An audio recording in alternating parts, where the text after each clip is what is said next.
Ang Diyos ay may kapangyarihan sa buong mundo at ang kanyang kataas-taasang mga plano ang mananaig.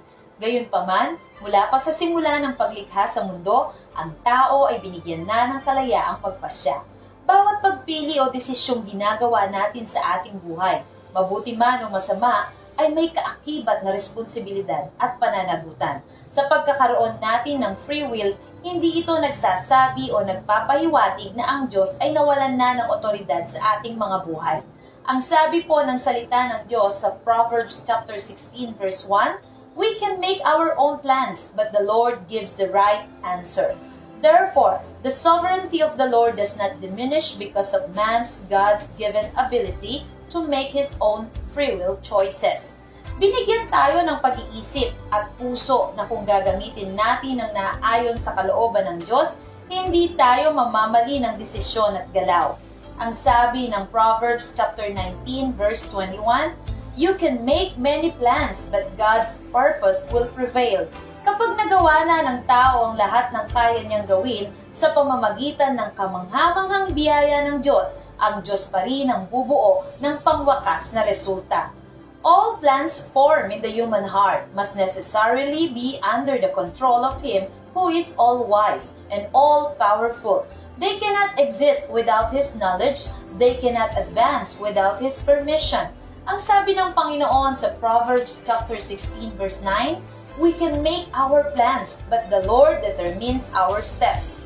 Gaano man kadalas nating nabubuo ang ating mga plano at hangarin na maisakatuparan ng lahat ng ito, madalas nating makikitang ginagabayan pa rin tayo ng Diyos at tayo ay dinadala niya sa direksyong higit na mas mabuti at mas maganda para sa atin. Ang isip ng isang tao ay maaaring magplano ng kanyang daan, ngunit ang Panginoon ang gumagabay sa ating mga hakbang. Maraming mga plano ang maaaring nasa ating mga puso, ngunit ang ating mabuti, tapat at mapagmahal na Diyos ang nagdidirekta ng ating daan, sapagkat batid ng Diyos kung anong mas makabubuti para sa atin at para sa lalong ikatataas ng kanyang pangalan. Commit your actions to the Lord and your plans will succeed. Proverbs chapter 16 verse 3. And the Lord God says in His word in Deuteronomy chapter 30 verses 15 to 20, now listen, today I am giving you a choice between life and death, between prosperity and disaster. For I command you this day to love the Lord your God and to keep His commands, decrees, and regulations by walking in His ways. If you do this, you will live and multiply.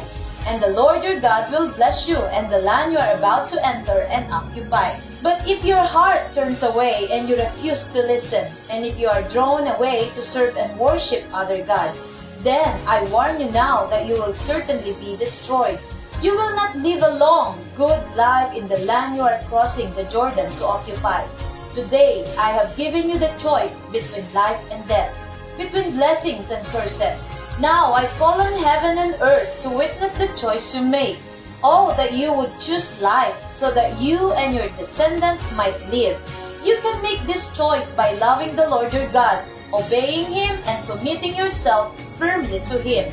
This is the key to your life, and if you love and obey the Lord, you will live long in the land the Lord swore to give your ancestors, Abraham, Isaac, and Jacob. Kung tayo ay susunod sa Kanya, magsusuko ng buhay at tatanggapin si Jesus bilang Diyos at sariling tagapagligtas, ang mga plano ng ating puso ay aayon sa layunin ng Diyos para sa ating buhay at ang mga sagot na matatanggap natin mula sa Panginoon ay magiging kasiyahan din ng ating puso. Hanggang sa masabi nating, ang iyong kalooban, hindi ang aking kalooban ang maganap. Sa iyo, O Diyos, ang papuri at kalwalhatian. Maraming salamat po sa pagsubaybay sa Gabay ng Buhay.